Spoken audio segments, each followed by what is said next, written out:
안녕하세요. 오늘도 복된 날입니다. 오늘은 시편 8편 말씀을 살펴보도록 하겠습니다. 여러분은 언제 자신의 존재가 작게 느껴진 적이 있습니까? 넓은 바다를 바라볼 때입니까? 높은 산 정상에 올라갔을 때입니까? 아니면 밤하늘의 별을 바라볼 때입니까? 세상은 너무 넓어 보이고 나는 너무 작은 존재처럼 느껴집니다. 반대로 어떤 때는 내가 세상의 중심인 것처럼 살아갑니다. 내 계획이 중요하고 내 성공이 중요하고 내 감정이 가장 중요하다고 생각합니다. 어떤 때는 스스로를 지나치게 크게 생각합니다. 그러나 어떤 때는 스스로를 너무 작게 생각합니다. 오늘 시는 바로 그 두 가지를 모두 바로잡아주는 시입니다. 다윗은 하나님 앞에서 인간이 누구인지를 다시 발견합니다. 1절입니다.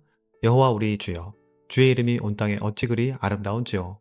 주의 영광이 하늘을 덮었나이다. 다윗은 하나님을 바라보며 감탄합니다. 여기서 이름은 단순한 호칭이 아닙니다. 하나님의 존재와 성품과 능력을 의미합니다.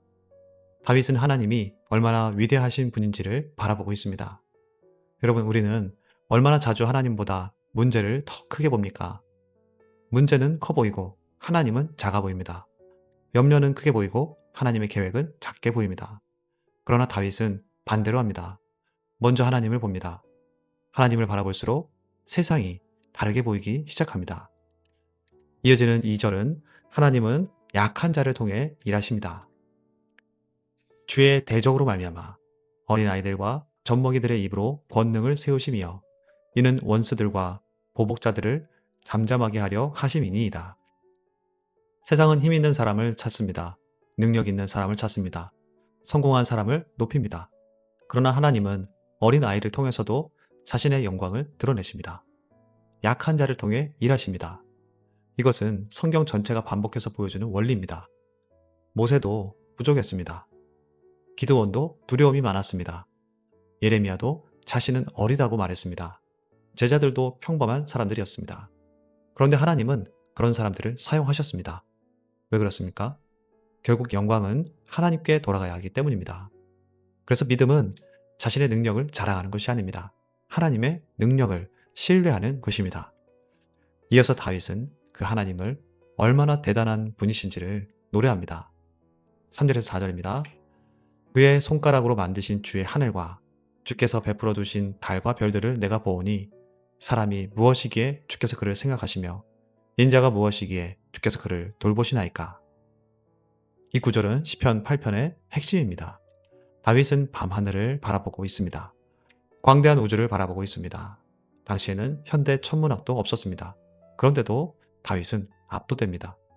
하늘을 보니 사람이 너무 작아 보입니다. 그러자 질문이 나옵니다. 사람이 무엇이기에?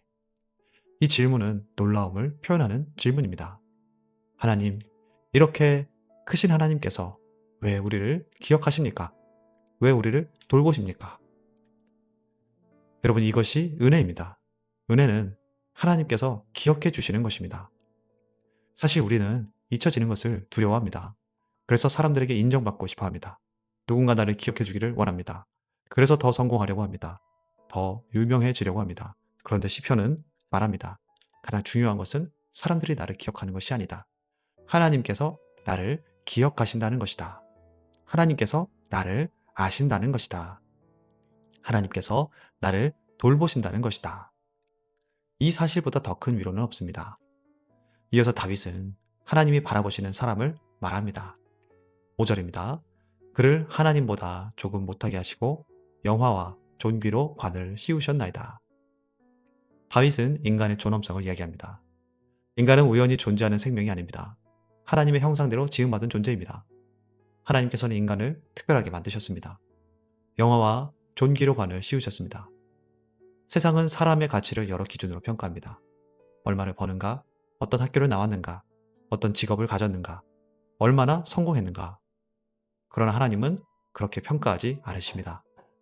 사람의 가치는 하나님의 형상에 있습니다. 하나님의 사랑 안에 있습니다. 그래서 우리는 자신을 함부로 볼 수 없습니다. 다른 사람도 함부로 볼 수 없습니다. 내 옆에 있는 사람도 하나님의 형상으로 지음받은 존재이기 때문입니다. 이어서 다윗은 그 인간에게 주신 사명을 말합니다. 6절에서 8절입니다. 주의 손으로 만드신 것을 다스리게 하시고 만물을 그의 발 아래 두셨으니 곧 모든 소와 양과 들짐승이며 공중의 새와 바다의 물고기와 바닷길에 다니는 것이니이다. 하나님은 인간에게 창조 세계를 다스리는 책임을 주셨습니다. 이것은 하나님의 대리인으로 살아가라는 뜻입니다. 하나님께서는 우리를 단순히 구경꾼으로 부르지 않으셨습니다. 사명을 맡기셨습니다. 그 사명은 가정에서, 직장에서, 교회에서도 그렇습니다. 하나님께서는 각자의 자리에 책임을 맡기셨습니다. 그러므로 신앙은 도피가 아닙니다. 하나님께 받은 사명을 감당하는 삶입니다. 그런데 여기서 한 가지 질문이 생깁니다. 정말 인간이 이렇게 존귀한 존재입니까? 현실을 보면 그렇지 않아 보입니다. 인간은 죄를 짓습니다. 서로 상처를 줍니다. 하나님의 뜻을 거스릅니다. 창세기 1장에서 받은 영광을 잃어버린 것처럼 보입니다. 하지만 그런 우리를 예수 그리스도께로 인도합니다. 히브리서 2장은 오늘 시를 예수님과 연결합니다. 예수님은 참된 인간으로 오셨습니다. 아담이 실패한 자리에서 순종하셨습니다. 우리가 잃어버린 하나님의 형상을 완전하게 보여주셨습니다. 그리고 십자가를 통해 죄로 무너진 인간을 회복시키셨습니다. 하나님께서 인간을 얼마나 귀하게 여기셨기에 독생자를 보내셨겠습니까? 십자가는 인간의 죄가 얼마나 심각한지를 보여줍니다. 동시에 인간을 향한 하나님의 사랑이 얼마나 큰지도 보여줍니다.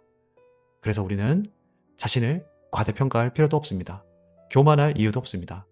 동시에 자신을 무가치하게 여길 필요도 없습니다. 절망할 이유도 없습니다.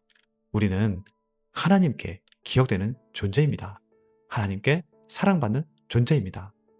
그리스도의 피로 구속받은 존재입니다. 그래서 오늘 시는 마지막에 다시 찬양으로 돌아갑니다. 9절입니다. 여호와 우리 주여, 주의 이름이 온 땅에 어찌 그리 아름다운지요. 하나님을 바라보던 다윗은 결국 다시 하나님을 찬양합니다. 인간을 바라보면 교만하거나 낙심하게 됩니다. 세상을 바라보면 흔들립니다. 그러나 하나님을 바라보면 제자리를 찾게 됩니다. 하나님의 크심을 볼 때 나를 바르게 보게 됩니다.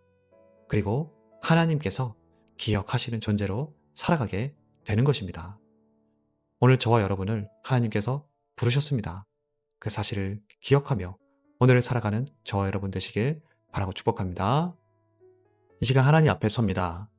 나는 나 자신의 가치를 무엇으로 판단하고 있습니까? 세상의 기준입니까? 하나님께서 기억하시고 사랑하신다는 사실입니까? 하나님, 저를 기억하시고 돌보시는 은혜를 잊지 않게 하시고 하나님의 사랑 안에서 정체성을 발견하게 하옵소서.